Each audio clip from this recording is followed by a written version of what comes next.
Dubliners by James Joyce. Story 14. Grace. Two gentlemen who were in the lavatory at the time tried to lift him up, but he was quite helpless. He lay curled up at the foot of the stairs down which he had fallen. They succeeded in turning him over. His hat had rolled a few yards away, and his clothes were smeared with the filth and ooze of the floor on which he had lain, face downwards. His eyes were closed, and he breathed with a grunting noise. A thin stream of blood trickled from the corner of his mouth. These two gentlemen and one of the curates carried him up the stairs and laid him down again on the floor of the bar. In 2 minutes he was surrounded by a ring of men. The manager of the bar asked everyone who he was and who was with him. No one knew who he was, but one of the curates said he had served the gentleman with a small rum. "Was he by himself?" asked the manager. "No, sir, there was two gentlemen with him." "And where are they?" No one knew. A voice said, "Give him air, he's fainted." The ring of onlookers distended and closed again elastically. A dark medal of blood had formed itself near the man's head on the tessellated floor. The manager, alarmed by the grey pallor of the man's face, sent for a policeman. His collar was unfastened and his necktie undone. He opened eyes for an instant, sighed, and closed them again. One of the gentlemen who had carried him upstairs held a dinged silk hat in his hand. The manager asked repeatedly did no one know who the injured man was or where had his friends gone. The door of the bar opened and an immense constable entered. A crowd which had followed him down the laneway collected outside the door, struggling to look in through the glass panels. The manager at once began to narrate what he knew. The constable, a young man with thick, immobile features, listened. He moved his head slowly to right and left, and from the manager to the person on the floor, as if he feared to be the victim of some delusion. Then he drew off his glove, produced a small book from his waist, licked the lead of his pencil, and made ready to indict. He asked, in a suspicious provincial accent, "Who is the man? What's his name and address?" A young man in a cycling suit cleared his way through the ring of bystanders. He knelt down promptly beside the injured man and called for water. The constable knelt down also to help. The young man washed the blood from the injured man's mouth and then called for some brandy. The constable repeated the order in an authoritative voice until a curate came running with the glass. The brandy was forced down the man's throat. In a few seconds he opened his eyes and looked about him. He looked at the circle of faces and then, understanding, strove to rise to his feet. "You're all right now?" asked the young man in the cycling suit. "Sha, it's nothing," said the injured man, trying to stand up. He was helped to his feet. The manager said something about a hospital and some of the bystanders gave advice. The battered silk hat was placed on the man's head. The constable asked, "Where do you live?" The man, without answering, began to twirl the ends of his moustache. He made light of his accident. It was nothing, he said, only a little accident. He spoke very thickly. "Where do you live?" repeated the constable. The man said they were to get a cab for him. While the point was being debated, a tall, agile gentleman of fair complexion, wearing a long yellow ulster, came from the far end of the bar. Seeing the spectacle, he called out, "Hello, Tom, old man, what's the trouble?" "Sha, it's nothing," said the man. The newcomer surveyed the deplorable figure before him and then turned to the constable, saying, "It's all right, constable. I'll see him home." The constable touched his helmet and answered, "All right, Mr. Power." "Come now, Tom," said Mr. Power, taking his friend by the arm. "No bones broken. What, can you walk?" The young man in the cycling suit took the man by the other arm and the crowd divided. "How did you get yourself into this mess?" asked Mr. Power. "The gentleman fell down the stairs," said the young man. "I'm very much obliged to you, sir," said the injured man. "Not at all." "Can't we have a little—" "Not now, not now." The three men left the bar and the crowd sifted through the doors to the laneway. The manager brought the constable to the stairs to inspect the scene of the accident. They agreed that the gentleman must have missed his footing. The customers returned to the counter and a curate set about removing the traces of blood from the floor. When they came out into Grafton Street, Mr. Power whistled for an outsider. The injured man said again as well as he could, "I'm very much obliged to you, sir. I hope we'll meet again. My name is Kernan." The shock and the incipient pain had partly sobered him. "Don't mention it," said the young man. They shook hands. Mr Kernan was hoisted onto the car and, while Mr Power was giving directions to the carman, he expressed his gratitude to the young man and regretted that they could not have a little drink together. "Another time," said the young man. The car drove off towards Westmoreland Street. As it passed Belfast office, the clock showed 9:30. A keen east wind hit them, blowing from the mouth of the river. Mr Kernan was huddled together with cold. His friend asked him to tell how the accident had happened. "I can't, Ann," he answered. "I hung at her." "Show." The other leaned over the well of the car and peered into Mr Kernan's mouth, but could not see. He struck a match and, sheltering it in the shell of his hands, peered again into the mouth, which Mr Kernan opened obediently. The swaying movement of the car brought the match to and from the opened mouth. The lower teeth and gums were covered with clotted blood, and a minute piece of the tongue seemed to have been bitten off. The match was blown out. "That's ugly," said Mr Power. "Sha, it's nothing," said Mr Kernan, closing his mouth and pulling the collar of his filthy coat across his neck. Mr Kernan was a commercial traveller of the old school, which believed in the dignity of its calling. He had never been seen in the city without a silk hat of some decency and a pair of gaiters. By grace of these two articles of clothing, he said, a man could always pass muster. He carried on the tradition of his Napoleon, the great Black-White, whose memory he evoked at times by legend and mimicry. Modern business methods had spared him only so far as to allow him a little office in Crow Street, on the window blind of which was written the name of his firm with the address London, E.C. On the mantelpiece of his little office a little leaden battalion of canisters was drawn up, and on the table before the window stood 4 or 5 china bowls, which were usually half full of a black liquid. From these bowls Mr Kernan tasted tea. He took a mouthful, drew it up, saturated his palate with it, and then spat it forth into the grate. Then he paused to judge. Mr Power, a much younger man, was employed in the Royal Irish Constabulary Office in Dublin Castle. The arc of his social rise intersected the arc of his friend's decline, but Mr Kernan's decline was mitigated by the fact that certain of those friends who had known him at his highest point of success still esteemed him as a character. Mr Power was one of these friends. His inexplicable debts were a byword in his circle. He was a debonair young man. The car halted before a small house on the Glasnevin road, and Mr Kernan was helped into the house. His wife put him to bed while Mr Power sat downstairs in the kitchen, asking the children where they went to school and what book they were in. The children, 2 girls and a boy, conscious of their father's helplessness and of their mother's absence, began some horseplay with him. He was surprised at their manners and at their accents, and his brow grew thoughtful. After a while Mrs Kernan entered the kitchen, exclaiming, "Such a sight! Oh, he'll do for himself one day, and that's the holy alls of it. He's been drinking since Friday." Mr Power was careful to explain to her that he was not responsible, that he had come on the scene by the merest accident.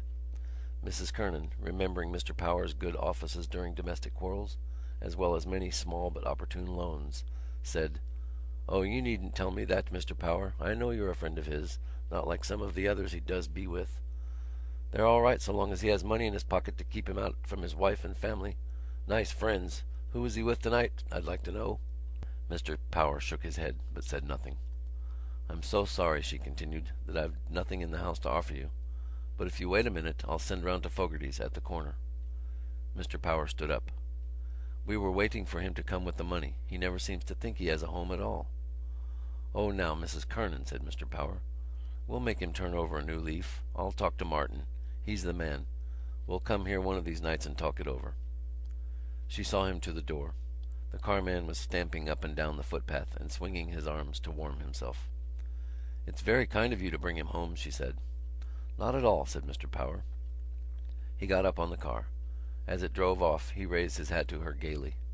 "We'll make a new man of him," he said. "Good night, Mrs Kernan." Mrs Kernan's puzzled eyes watched the car till it was out of sight. Then she withdrew them, went into the house and emptied her husband's pockets. She was an active, practical woman of middle age. Not long before she had celebrated her silver wedding and renewed her intimacy with her husband by waltzing with him to Mr. Power's accompaniment.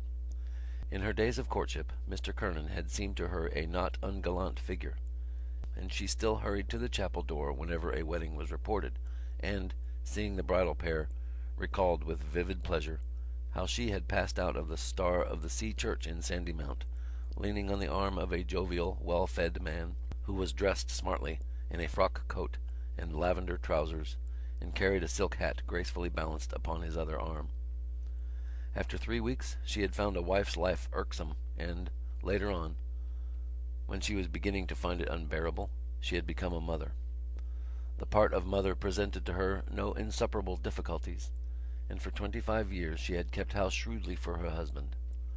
Her 2 eldest sons were launched.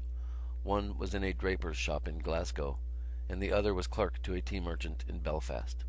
They were good sons, wrote regularly, and sometimes sent home money. The other children were still at school.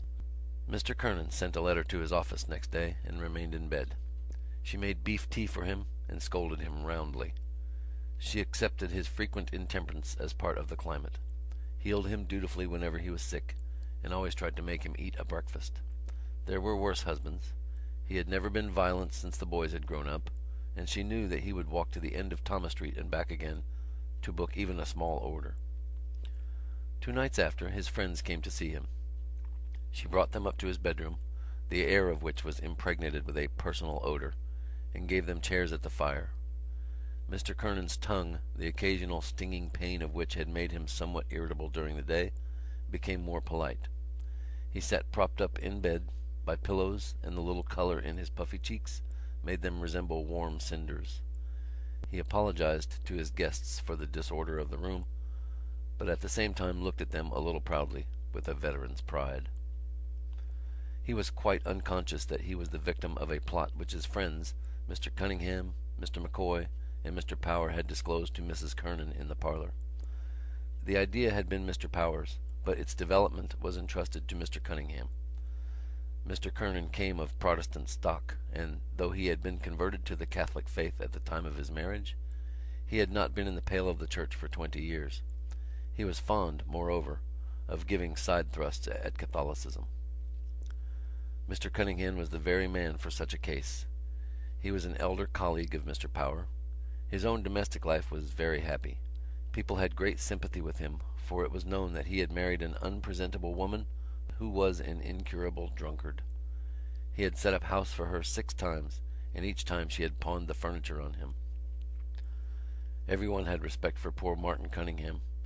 He was a thoroughly sensible man, influential and intelligent.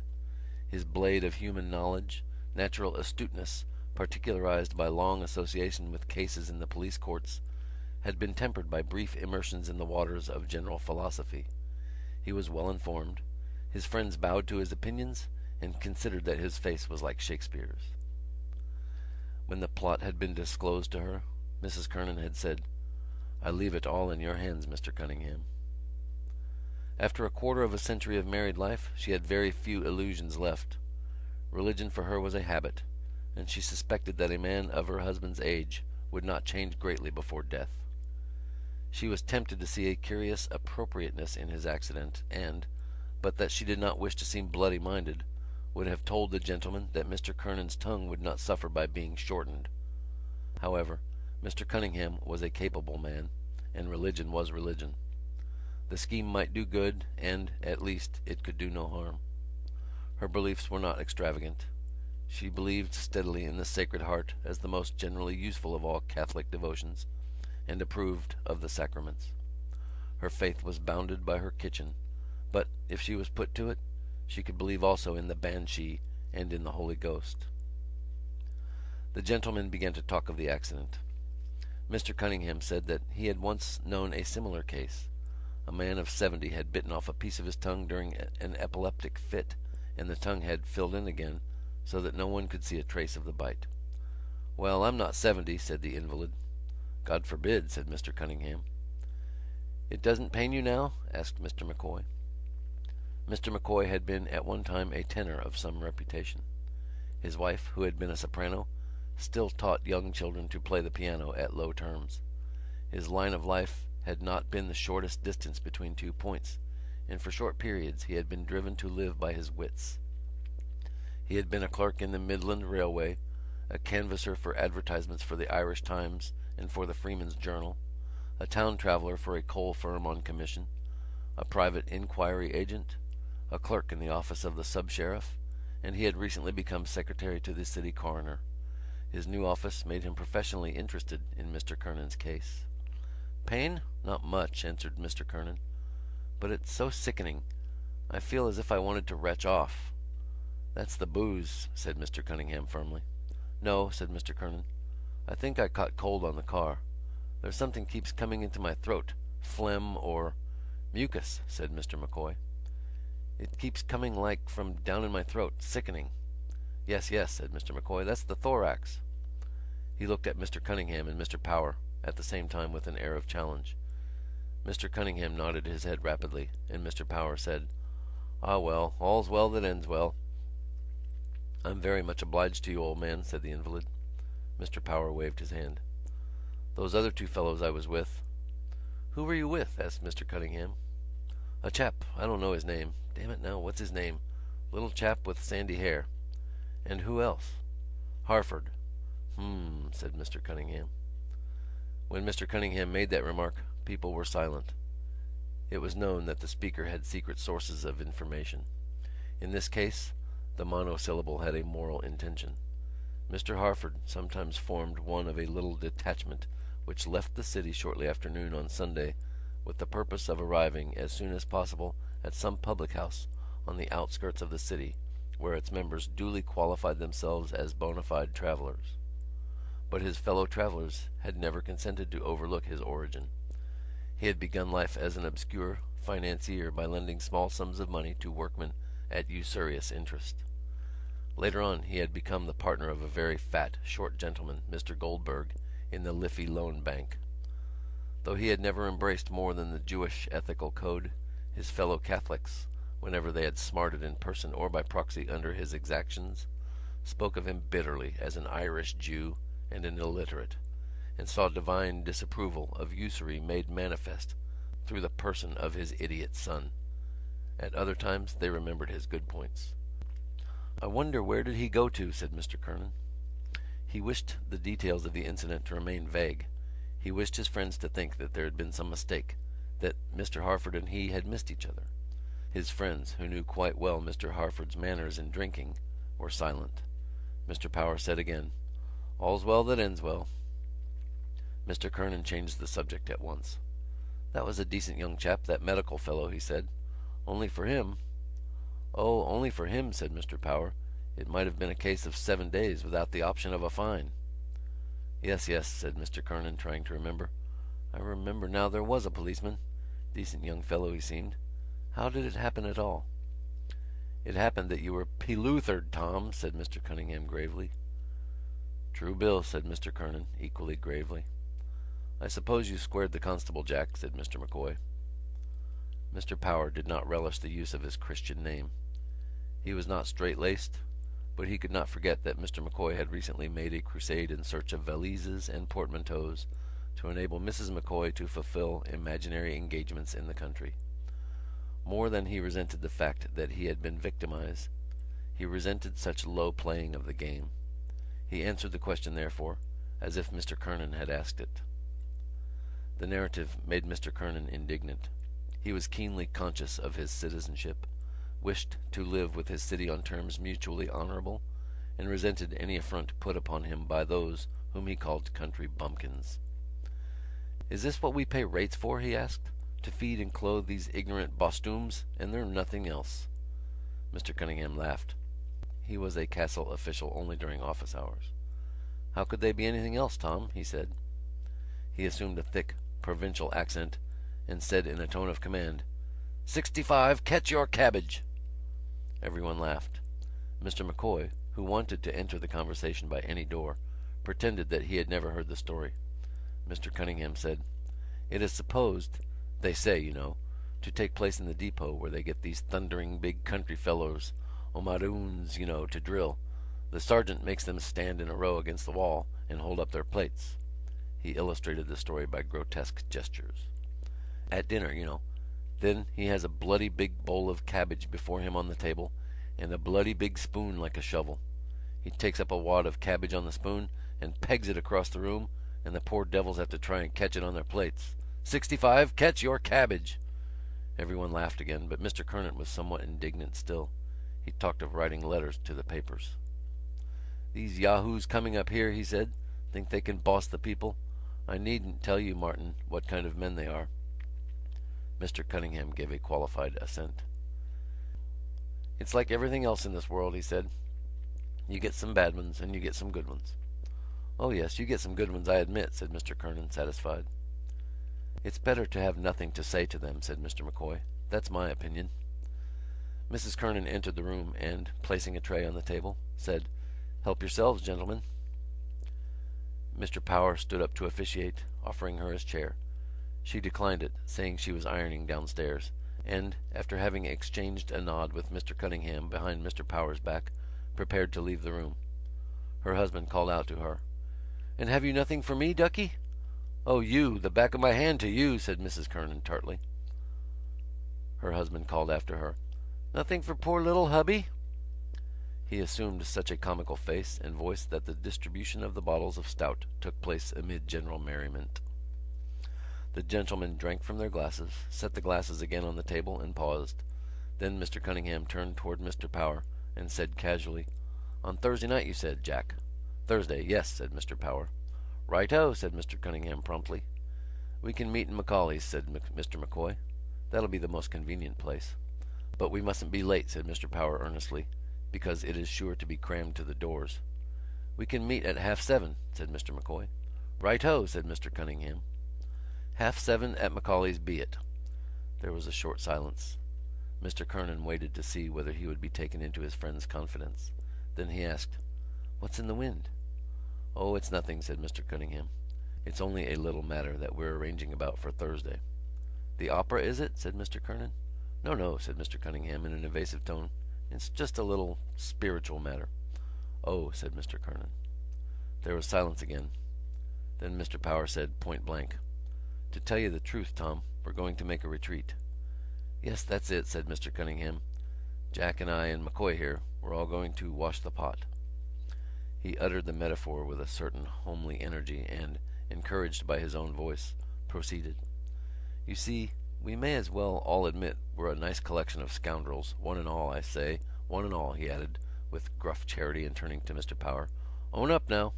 "I own up," said Mr Power. "And I own up," said Mr M'Coy. "So we're going to wash the pot together," said Mr Cunningham. A thought seemed to strike him. He turned suddenly to the invalid and said, "Do you know what, Tom, has just occurred to me? You might join in and we'll have a four-handed reel." "Good idea," said Mr Power. "The four of us together." Mr Kernan was silent. The proposal conveyed very little meaning to his mind, but, understanding that some spiritual agencies were about to concern themselves on his behalf, he thought he owed it to his dignity to show a stiff neck. He took no part in the conversation for a long while, but listened with an air of calm enmity while his friends discussed the Jesuits. "I haven't such a bad opinion of the Jesuits," he said, intervening at length. "They're an educated order. I believe they mean well, too."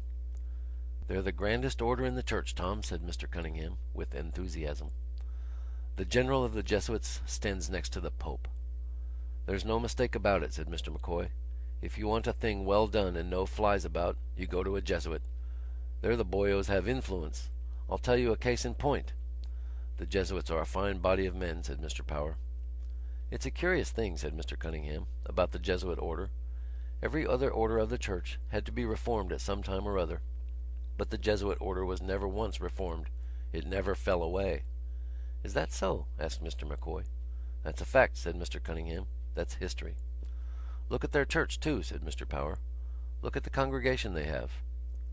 "The Jesuits cater for the upper classes," said Mr M'Coy. "Of course," said Mr Power. "Yes," said Mr Kernan. "That's why I have a feeling for them. It's some of those secular priests, ignorant, bumptious. They're all good men," said Mr Cunningham, "each in his own way. The Irish priesthood is honoured all the world over." "Oh yes," said Mr Power. "Not like some of the other priesthoods on the continent," said Mr M'Coy, "unworthy of the name." "Perhaps you're right," said Mr Kernan, relenting. "Of course I'm right," said Mr Cunningham. "I haven't been in the world all this time and seen most sides of it without being a judge of character." The gentlemen drank again, one following another's example. Mr Kernan seemed to be weighing something in his mind. He was impressed. He had a high opinion of Mr Cunningham as a judge of character and as a reader of faces. He asked for particulars. "Oh, it's just a retreat, you know," said Mr Cunningham. "Father Purdon is giving it. It's for businessmen, you know." "He won't be too hard on us, Tom," said Mr Power persuasively. "Father Purdon? Father Purdon?" said the invalid. "Oh, you must know him, Tom," said Mr Cunningham stoutly. "Fine, jolly fellow. He's a man of the world, like ourselves." "Ah, yes, I think I know him. Rather red face, tall. That's the man. And tell me, Martin, is he a good preacher?"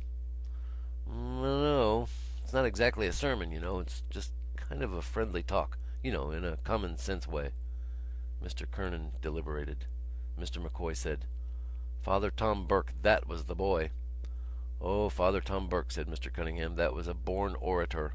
Did you ever hear him, Tom?" "Did I ever hear him?" said the invalid, nettled. "Rather. I heard him, and yet they say he wasn't much of a theologian," said Mr Cunningham. "Is that so?" said Mr M'Coy. "Oh, of course nothing wrong, you know. Only sometimes they say he didn't preach what was quite orthodox." "Ah, he was a splendid man," said Mr M'Coy. "I heard him once," Mr Kernan continued. "I forget the subject of his discourse now. Crofton and I were in the back of the pit, you know, the body," said Mr Cunningham. "Yes, in the back near the door. I forget now what. Oh yes, it was on the Pope, the late Pope.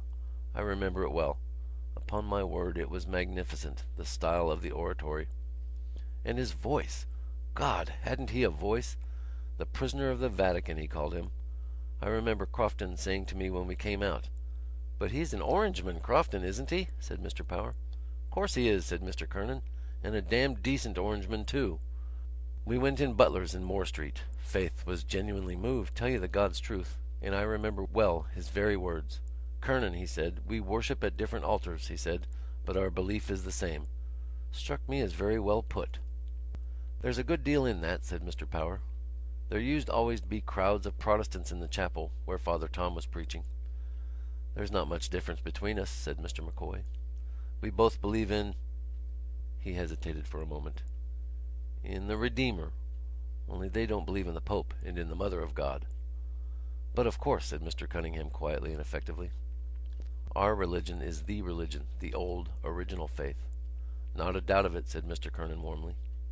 Mrs Kernan came to the door of the bedroom and announced: "Here's a visitor for you."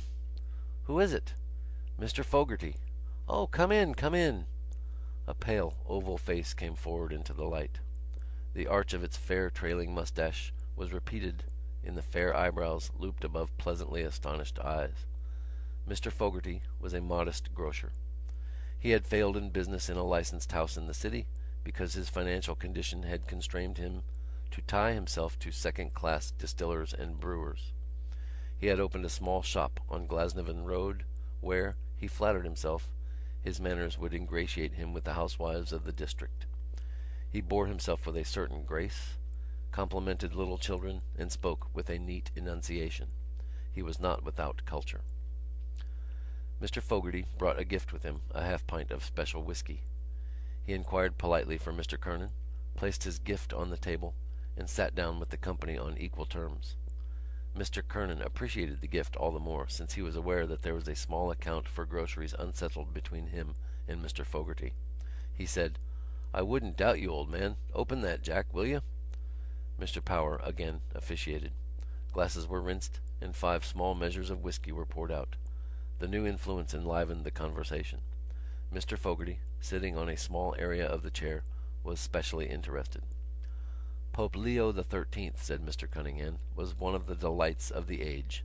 His great idea, you know, was the union of the Latin and Greek churches. That was the aim of his life." "I often heard he was one of the most intellectual men in Europe," said Mr Power. "I mean, apart from his being Pope." "So he was," said Mr Cunningham, "if not the most so. His motto, you know, as Pope was lux upon lux, light upon light." "No, no," said Mr Fogarty eagerly. "I think you're wrong there. It was lux in tenebris, I think, light in darkness. Oh yes, said Mr M'Coy, tenebrae. Allow me, said Mr Cunningham positively. It was lux upon lux. And Pius IX, his predecessor's motto was crux upon crux, that is, cross upon cross, to show the difference between their two pontificates. The inference was allowed. Mr Cunningham continued. Pope Leo, you know, was a great scholar and a poet. He had a strong face, said Mr Kernan. Yes, said Mr Cunningham. He wrote Latin poetry. Is that so? Said Mr Fogarty. Mr M'Coy tasted his whisky contentedly and shook his head with a double intention, saying, That's no joke, I can tell you. We didn't learn that, Tom, said Mr Power, following Mr M'Coy's example, when we went to the penny-a-week school. There was many a good man went to the penny-a-week school with a sod of turf under his oxter, said Mr Kernan sententiously. The old system was the best. Plain, honest education. None of your modern trumpery. Quite right, said Mr Power. No superfluities, said Mr Fogarty. He enunciated the word, and then drank gravely. I remember reading, said Mr Cunningham, that one of Pope Leo's poems was on the invention of the photograph. In Latin, of course. On the photograph? Exclaimed Mr Kernan. Yes, said Mr Cunningham. He also drank from his glass. Well, you know, said Mr M'Coy, isn't a photograph wonderful when you come to think of it? Of course, said Mr Power, great minds can see things. As the poet says, great minds are very near to madness, said Mr Fogarty. Mr Kernan seemed to be troubled in mind. He made an effort to recall the Protestant theology on some thorny points and in the end addressed Mr Cunningham. Tell me, Martin, he said, weren't some of the popes, of course not our present man or his predecessor, but some of the old popes, not exactly, you know, up to the knocker? There was a silence. Mr Cunningham said, Oh, of course there were some bad lots. But the astounding thing is this, not one of them, not the biggest drunkard, not the most out-and-out ruffian, not one of them ever preached ex cathedra a word of false doctrine. Now, isn't that an astonishing thing? That is, said Mr Kernan. Yes, because when the Pope speaks ex cathedra, Mr Fogarty explained, he is infallible. Yes, said Mr Cunningham. Oh, I know about the infallibility of the Pope. I remember I was younger then. Or was it that... Mr Fogarty interrupted. He took up the bottle and helped the others to a little more. Mr M'Coy, seeing that there was not enough to go round, pleaded that he had not finished his first measure. The others accepted under protest. The light music of whisky falling into glasses made an agreeable interlude. What's that you were saying, Tom? Asked Mr M'Coy. Papal infallibility, said Mr Cunningham. That was the greatest scene in the whole history of the Church. How was that, Martin? Asked Mr Power. Mr Cunningham held up two thick fingers. In the Sacred College, you know, of cardinals and archbishops and bishops, there were two men who held out against it while the others were all for it. The whole conclave, except these two, was unanimous. No, they wouldn't have it. Ha, said Mr M'Coy. And they were a German cardinal by the name of Dowling or Dowling or... Dowling was no German, that's a sure five, said Mr Power, laughing. Well, this great German cardinal, whatever his name was one, and the other was John McHale. What? Cried Mr Kernan. Is it John of Tuam? Are you sure of that now? Asked Mr Fogarty dubiously. I thought it was some Italian or American. John of Tuam, repeated Mr Cunningham, was the man. He drank, and the other gentlemen followed his lead. Then he resumed. There they were at it, all the cardinals and bishops and archbishops from all the ends of the earth, and these two fighting dog and devil until at last the Pope himself stood up and declared infallibility a dogma of the Church ex cathedra, on the very moment John McHale, who had been arguing and arguing against it, stood up and shouted out with the voice of a lion, Credo! I believe, said Mr Fogarty. Credo, said Mr Cunningham. That showed the faith he had. He submitted the moment the Pope spoke. And what about Dowling? Asked Mr M'Coy. The German cardinal wouldn't submit. He left the church. Mr Cunningham's words had built up the vast image of the church in the minds of his hearers. His deep, raucous voice had thrilled them as it uttered the word of belief and submission. When Mrs Kernan came into the room, drying her hands, she came into a solemn company. She did not disturb the silence, but leaned over the rail at the foot of the bed. I once saw John McHale, said Mr Kernan, and I'll never forget it as long as I live. He turned towards his wife to be confirmed. "I often told you that?" Mrs Kernan nodded. It was at the unveiling of Sir John Gray's statue. Edmund Dwyer Gray was speaking, blathering away, and here was this old fellow, crabbed-looking old chap, looking at him from under his bushy eyebrows. Mr Kernan knitted his brows and, lowering his head like an angry bull, glared at his wife. "God!" he exclaimed, resuming his natural face. "I never saw such an eye in a man's head. It was as much as to say, 'I have you properly taped, my lad.' He had an eye like a hawk." "None of the Greys were any good," said Mr Power. There was a pause again. Mr Power turned to Mrs Kernan and said with abrupt joviality: "Well, Mrs Kernan, we're going to make your man here a good, holy, pious and God-fearing Roman Catholic." He swept his arm round the company inclusively. "We're all going to make a retreat together and confess our sins, and God knows we want it badly." "I don't mind," said Mr Kernan, smiling a little nervously. Mrs Kernan thought it would be wiser to conceal her satisfaction. So she said: "I pity the poor priest that has to listen to your tale." Mr Kernan's expression changed. "If he doesn't like it," he said bluntly, "he can do the other thing. I'll just tell him my little tale of woe. I'm not such a bad fellow." Mr Cunningham intervened promptly. "We'll all renounce the devil," he said, "together, not forgetting his works and pomps." "Get behind me, Satan!" said Mr Fogarty, laughing and looking at the others. Mr Power said nothing. He felt completely outgeneralled, but a pleased expression flickered across his face. "All we have to do," said Mr Cunningham, "is to stand up with lighted candles in our hands and renew our baptismal vows." "Oh, don't forget the candle, Tom," said M'Coy, "whatever you do." "What?" said Mr Kernan. "Must I have a candle?" "Oh yes," said Mr Cunningham. "No, damn it all," said Mr Kernan sensibly. "I draw the line there. I'll do the job right enough. I'll do the retreat business and confession and all that business, but no candles. No, damn it all, I bar the candles." He shook his head with farcical gravity. "Listen to that," said his wife. "I bar the candles," said Mr Kernan, conscious of having created an effect on his audience and continuing to shake his head to and fro. "I bar the magic lantern business." Everyone laughed heartily. "There's a nice Catholic for you," said his wife. "No candles," repeated Mr Kernan obdurately. "That's off." The transept of the Jesuit church in Gardiner Street was almost full, and still at every moment gentlemen entered from the side door and, directed by the lay brother, walked on tiptoe along the aisles until they found seating accommodation. The gentlemen were all well dressed and orderly. The light of the lamps of the church fell upon an assembly of black clothes and white collars, relieved here and there by tweeds, on dark mottled pillars of green marble and on lugubrious canvases. The gentlemen sat in the benches, having hitched their trousers slightly above their knees and laid their hats in security. They sat well back and gazed formally at the distant speck of red light which was suspended before the high altar. In one of the benches near the pulpit sat Mr Cunningham and Mr Kernan. In the bench behind sat Mr M'Coy alone, and in the bench behind him sat Mr Power and Mr Fogarty. Mr M'Coy had tried unsuccessfully to find a place in the bench with the others, and, when the party had settled down in the form of a quincunx, he had tried unsuccessfully to make comic remarks. As these had not been well received, he had desisted. Even he was sensible of the decorous atmosphere, and even he began to respond to the religious stimulus.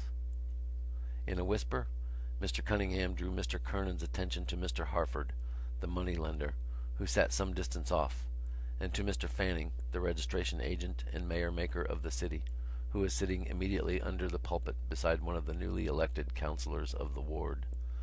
To the right sat old Michael Grimes, the owner of 3 pawnbrokers' shops, and Dan Hogan's nephew, who was up for the job in the town clerk's office. Farther in front sat Mr Hendrick, the chief reporter of the Freeman's Journal, and poor O'Carroll, an old friend of Mr Kernan's, who had been at one time a considerable commercial figure. Gradually, as he recognised familiar faces, Mr Kernan began to feel more at home. His hat, which had been rehabilitated by his wife, rested upon his knees. Once or twice he pulled down his cuffs with one hand while he held the brim of his hat lightly but firmly with the other hand. A powerful-looking figure, the upper part of which was draped with a white surplice, was observed to be struggling into the pulpit. Simultaneously the congregation, unsettled, produced handkerchiefs and knelt upon them with care. Mr. Kernan followed the general example. The priest's figure now stood upright in the pulpit, 2/3 of its bulk, crowned by a massive red face, appearing above the balustrade. Father Purdon knelt down, turned towards the red speck of light and, covering his face with his hands, prayed. After an interval he uncovered his face and rose. The congregation rose also and settled again on its benches. Mr. Kernan restored his hat to its original position on his knee and presented an attentive face to the preacher. The preacher turned back each wide sleeve of his surplice with an elaborate large gesture and slowly surveyed the array of faces. Then he said, "For the children of this world are wiser in their generation than the children of light. Wherefore make unto yourselves friends out of the mammon of iniquity, so that when you die they may receive you into everlasting dwellings." Father Purdon developed the text with resonant assurance. It was one of the most difficult texts in all the Scriptures, he said, to interpret properly. It was a text which might seem to the casual observer at variance with the lofty morality elsewhere preached by Jesus Christ. But, he told his hearers, the text had seemed to him specially adapted for the guidance of those whose lot it was to lead the life of the world, and yet who wished to lead the life not in the manner of worldlings. It was a text for business men and professional men. Jesus Christ, with his divine understanding of every cranny of our human nature, understood that all men were not called to the religious life, that by far the vast majority were forced to live in the world and, to a certain extent, for the world, and in this sentence he designed to give them a word of counsel, setting before them as exemplars in the religious life those very worshippers of mammon who were of all men the least solicitous in matters religious. He told his hearers that he was there that evening for no terrifying, no extravagant purpose, but as a man of the world speaking to his fellow men. He came to speak to business men, and he would speak to them in a business-like way. If he might use the metaphor, he said, he was their spiritual accountant, and he wished each and every one of his hearers to open his books, the books of his spiritual life, and see if they tallied accurately with conscience. Jesus Christ was not a hard taskmaster. He understood our little failings, understood the weakness of our poor fallen nature, understood the temptations of this life. We all had from time to time, our temptations.